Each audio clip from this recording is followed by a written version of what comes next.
Young and the Restless spoilers for February 9th through 13th expect Victor Newman raging at his family and Diane Jenkins cheering. As we always do on Early Edition Day, we start with what's coming the rest of this week, then we'll dive into next week. Young and the Restless spoilers. Jack's ours with Billy. On Wednesday, February 4th, we've got Billy Abbott leaving Sally Spectra a message saying he loves her. He knows she's upset and thinks that he bailed on her. Jack Abbott overhears and joins them, and Billy tells him that Jill Abbott's condition is worse. Billy is scared he's going to lose his mom, but he says that Snapper is optimistic. Y&R spoilers. Abbott faces a crisis with Jill Abbott's health and Chancellor business. Jack thinks Billy taking Chancellor is a huge mistake, but of course he disagrees with Jack. Billy says Phyllis Summers getting her hands on Chancellor would be much worse. Jack, meanwhile, thinks Billy should go and be with Jill, but he says that she asked him to stay put in Genoa City. Jack wants to know if Billy is putting Chancellor before Jill, which is interesting because Sally thinks that Billy is putting Chancellor before her and Jill both. Billy gets mad and he storms out on Jack. Elsewhere, Lauren Fenmore tells Michael Baldwin that Jill can't handle any stress, and she's doing very poorly. Diane joins them, and of course, she's quite thrilled that Victor was slapped by karma. Michael, however, unexpectedly feels bad for Victor. He feels bad for Victor, but he also warned him about using the AI, and now it's come back to bite him. Diane Jenkins cheers as Victor Newman faces AI consequences on Y&R. Lauren thinks Diane is right to cheer this, and that Victor had it coming. Lauren doesn't want Michael getting close to Victor again, but Michael defends Victor and says he feels really bad for what he's going through. Later, Billy and Lauren spend some time talking about Jill and her health. Diane and Jack discuss trying to get Jabot back online after the shutdown. They also argue about Nikki Newman and Michael Baldwin. Diane still thinks Jack doesn't see Nikki clearly. Diane hates how close he is to Nikki, and she says she hates it almost as much as Victor does. Diane's also annoyed that Jack never gives Michael the benefit of the doubt, but always gives it to Nikki. Victor's portrait from Newman Tower is dropped off at the new ranch just as Chelsea Lawson Newman shows up. She tells Victor she doesn't like his revenge plan that Adam Newman told her about using Lily Winters. Victor is mad that Chelsea told Nikki about it as well. Victor Newman issues a dark ultimatum for Newman Enterprises on Young and the Restless.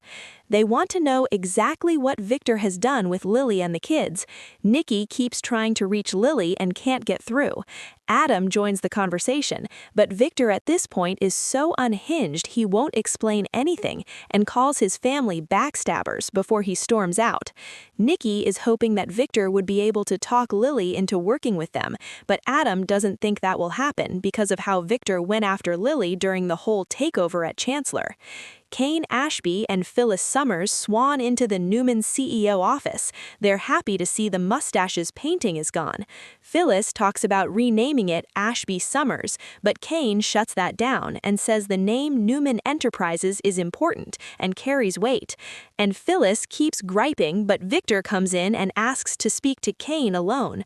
Phyllis steps out, and then Victor tells Kane he had better give him back Newman Enterprises or he will never see Lily and the twins again.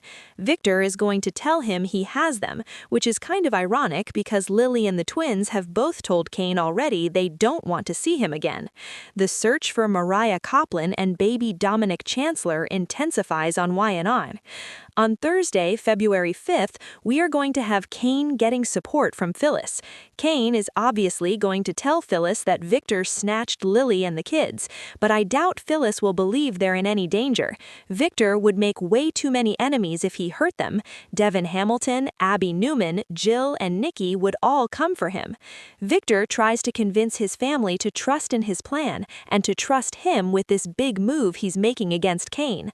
Also this week, Detective Burrow is going to get together with Tessa Porter, Sharon Newman, Abby, and Devin over at the Chancellor Mansion to talk about Dominic Chancellor and Mariah Coplin.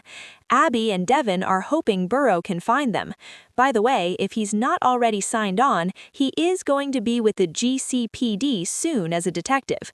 On Friday, February 6th, we've got Victor really putting the screws to Kane. Phyllis probably thinks Victor's bluffing, but Kane may not want to risk it.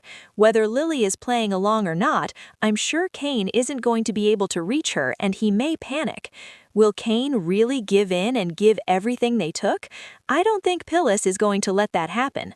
Meanwhile, Kyle Abbott and Jack make a new power move. They're taking Jabot back online. Will they also make a move against Victor and kick him while he's down? I think Diane would be all for that. Plus, Holden Novak goes to Claire Grace Newman for help with a new assignment.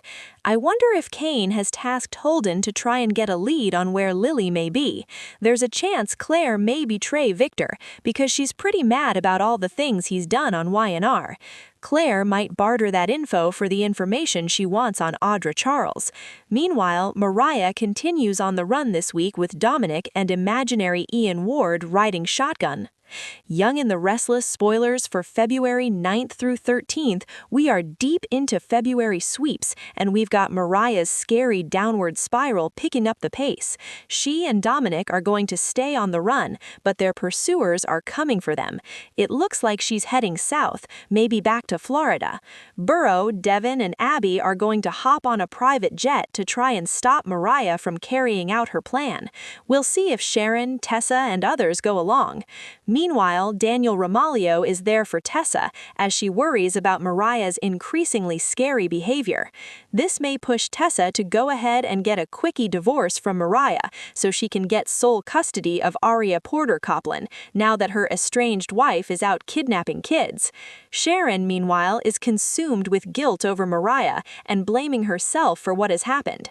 Valentine's Day romance on Y&R. In other news, Adam has a very nice Valentine's Day surprise for Chelsea. Claire keeps going after Audra, and I wonder if Sienna's remark about a guy going missing is enough to send Claire down the path to find out that Holden and Audra accidentally killed that guy. Kyle and Audra are playing cat and mouse games again. Claire just asked Kyle out to dinner, and he would be an absolute idiot to put that at risk by playing games with Audra, but I don't think he can help himself. He was playing with fire before, and he may get burned again. Kane gives Victor an answer to his ultimatum about the Lily threat, and Nick Newman's struggle is going to worsen. Plus, Billy goes to extremes to prove his love and commitment to Sally. He is trying to convince her that running Chancellor doesn't mean he's choosing it over her. Finally, Noah Newman is going all out to impress Sienna Bacall to convince her they should stay together, but I don't think Noah is going to win this one. Look for more from Matt Clark, by the way. I think he went out too fast and low-key for February sweeps. We've still not seen him in handcuffs